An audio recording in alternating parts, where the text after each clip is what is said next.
Welcome back, Daisy Cakes! Today I'm going to review the 1969 Hugo nominee, Past Master, by R.A. Lafferty. Why? Because I am Daisy Ex Machina, the drag queen detective who investigates all things speculative in science fiction, fantasy, and horror. I chose Past Master because I've heard of the author R.A. Lafferty, but I didn't remember reading him before.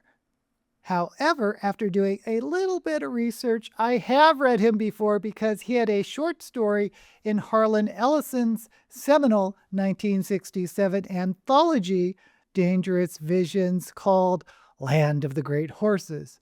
But first, who was R.A. Lafferty? Born Raphael Aloysius Lafferty in 1914, R.A. Lafferty lived until 2002 when he passed away at the age of 87. His parents were first-generation Irish Americans who were devout Catholics. For most of his life, he lived in Oklahoma. He came of age during the Great Depression and went to night school studying languages while working for the electric company. In 1942, he enlisted in the U.S. Army and was deployed in the Pacific Theater during World War II, leaving the service at the end of the war with the rank of first sergeant. He returned to Tulsa, Oklahoma, where he lived with his sister. Lafferty never married. He didn't begin writing until he was in his 40s, which he started as therapy when he gave up drinking. His first published work was not speculative, but a short story for the New Mexico Quarterly Review titled Wagons, which came out in 1959. His first science fiction short story was Day of the Glacier, published in 1960 in Original Science Fiction Stories. He became a prolific short story writer and became widely associated with the new wave science fiction movement of the 60s and 70s because his writing was literary and his prose was considered quirky, having this folksy voice, and drew from his Irish heritage as well as Native American themes. If you don't know, Oklahoma has one of the largest populations of Native Americans. His non-speculative historical novel, Oklahanali, tells the story of the Choctaw tribe and is very well regarded. Because of so many Catholic themes in his stories, he's been compared to early 20th century English writer G.K. Chesterton, the Catholic philosopher and writer who liked to debate with the likes of George Bernard Shaw and H.G. Wells. R.A. Lafferty was also known as that cranky old man from Tulsa, and when he died, the copyrights of his 29 novels and 225 short stories were bought by the Locus SF Foundation, which is working to bring Lafferty's work back into print. R.A. Lafferty was nominated several times for the Nebula and Hugo Awards, though only won once a Hugo for a short story in 1973. In 1990, he received the World Fantasy Lifetime Achievement Award. He has influenced such writers as Gene Wolfe, Samuel R. Delany, Harlan Ellison, Ursula K. Le Guin, and the list goes on and on.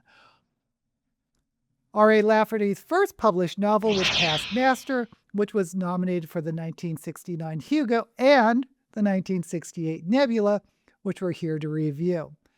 There's a long introduction in the ebook version I got about R.A. Lafferty by Andrew Ferguson, who is the leading scholar of Lafferty's work. And the intro recounts an interesting and complicated history of the publication of this novel.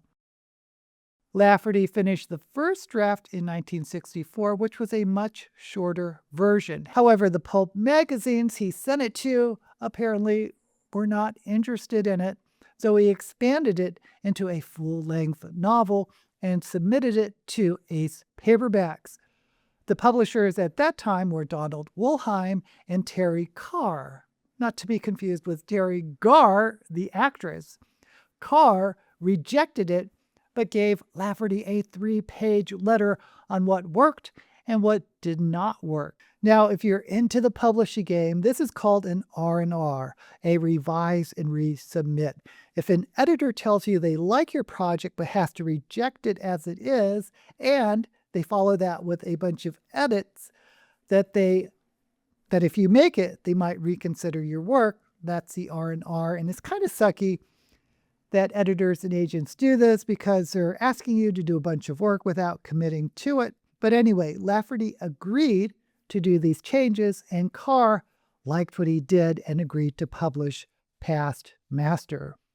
This ebook edition I got because I guess it was put together by this Lafferty scholar, Andrew Ferguson, has a ton of endnotes, some of which are translating Latin prayers, some are definitions of obscure phrases like, did you know Mother Carey's own chicken is a nautical term for a seabird called a storm petrel. But most interesting, at least to me, and if you like this sort of thing, are the endnotes also included passages of excerpts from the original draft that were struck out before the final printing. Anyway, let's talk about the actual book itself. R.A. Lafferty's Past Master, it's about a world colonized by mankind called Astrobe, which is a perfect utopia at the center of humanity. But there is this growing society within that rejects the ideals of Astrobe and its golden life, and choose instead to live in these slums called Cat's Head or the Barrio. Something is wrong with this utopia. So the three great leaders of Astrobe get together and decide to use this technology they have to bring a person back from the past. And who better than the author of Utopia, Thomas More, the controversial Lord Chancellor to Henry VIII, who was executed in 1535 for supporting Catholic supremacy, at least in matters of marriage. Thomas More arrives at Astrobe and eventually is enticed by this utopian society with ideals he wrote about 1,000 years ago. But of course, he has to investigate what's happening in Cat's Head and goes on a pilgrimage to see the mountains in Astrobe. He's accompanied by lots of mysterious people. A telepathic alien that looks like a seal named Rimrock, a girl woman named the Avita, who may be immortal, and girl woman in this case, she's described as looking around the age of 17. She has a brother named Adam, who dies again and again. There's a necromancer, there's a monk, and the list goes on and on. But Astrobe also has what is called programmed men, who have their thoughts controlled, but there are also these programmed machines that can detect people who don't think correctly, and they can track down those people and assassinate them. And there are very few vestiges of religion left, and what is there is slowly dying out. Once Thomas More finishes his pilgrimage to the mountain, he is supposed to become the king of Astrobe. Okay, I'm not going to describe any more of this because describing the plot doesn't really capture the writing. The story really isn't about the plot. It isn't really even about Thomas More. It's about religion and philosophy and culture and ideas. I get why there are academic scholars who study R.A. Lafferty. If you like allegories and deep ideas, you'd probably like Past Master. I think the style is really unique, reminding me a little bit of Gene Wolfe and maybe Jack Vance. Now, I know I've thrown out the term literary before, but to briefly talk about what publishing means by literary, there is this spectrum. On one end is literary. This is elevated prose. It's usually character-driven stories. It's usually harder to get into by the average reader. And on the other end is commercial. Commercial being what normally you and I read, a Dungeon Crawler Carl, Mercedes Lackey, Brandon Sanderson. This is all commercial. And literary, of course, is sort of the Gene Wolfe, R.A. Lafferty types of novels. And in the center, there's something called upmarket, which is a combination of literary and commercial, maybe elevated writing, but with a more commercial plot. Upmarket, sometimes called book club fiction, describes like Ursula K. Le Guin. For me, I'm glad I read Past Master. I really am, but parts of it were really tough for me to get through.